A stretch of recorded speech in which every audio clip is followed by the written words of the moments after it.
ಬರೀ ಅಕ್ವಿಷನ್ ಮಾಡಿಕೊಡ್ಲಿಕ್ಕೆ ಇವ್ರಿಗೆ ಆಗ್ತಾ ಇಲ್ಲ. ಅವರ ಮಂತ್ರಿ ಮಂಡಲದ ಒಬ್ಬರು ಸದಸ್ಯರೇ ಇವತ್ತು ಅದ್ರ ಅಬ್ಸ್ಟ್ಯಾಕಲ್ ಮಾಡ್ತಾ ಇದ್ದಾರೆ. ಹೀಗಾಗಿ ಅದನ್ನ ಪ್ರಾಜೆಕ್ಟ್ ಯಾವಾಗ ಇಂಪ್ಲಿಮೆಂಟ್ ಮಾಡ್ಬೇಕು ನಾವು? ಈಗ ಅದನ್ನ ಎಲ್ಲ ಲ್ಯಾಂಡ್ 1500 ಎಕರೆ ಲ್ಯಾಂಡ್ ನೀವು ಭೂ ಸ್ವಾಧೀನ ಮಾಡಿ ಕೊಡ್ರಿ, ನಾಳೆ ಕೆಲಸ ಚಾಲು ಆಗ್ತದೆ. ಮತ್ತೆ ಅವರಿಗೆ ಪದೇ ಪದೇ ನಾವು ಹಣ ಮಂಜೂರು ಮಾಡಬೇಕಾಗಿಲ್ಲ. ಆ ಪ್ರಾಜೆಕ್ಟ್ಗೆ ಈಗಾಗಲೇ ಮಂಜೂರಾಗಿದೆ, ಅದ್ ಖರ್ಚು ಮಾಡಬೇಕು.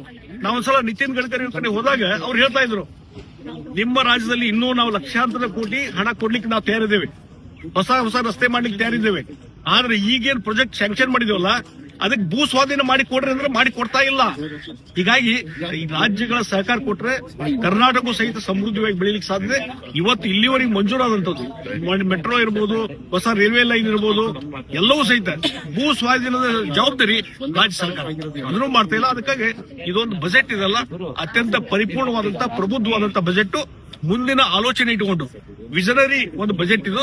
ಇದರ ಮುಖಾಂತರ ದೇಶದ ಭವಿಷ್ಯ ದೊಡ್ಡ ಪ್ರಮಾಣದಲ್ಲಿ ವಿಕಸಿತ ಭಾರತ 2047 ಅದ ಕನಸು ನನಸು ಮಾಡಲಿಕ್ಕೆ ಒಂದು ಭದ್ರವಾದಂತಹ ಅಡಿಪಾಯ ಇದು ಹಾಕಿದ್ದಾರೆ ಅಂತ ನಾವು ಹೇಳ್ತೇನೆ. ಇದನ್ನು ಸ್ವಾಗತ ಮಾಡ್ತೇನೆ.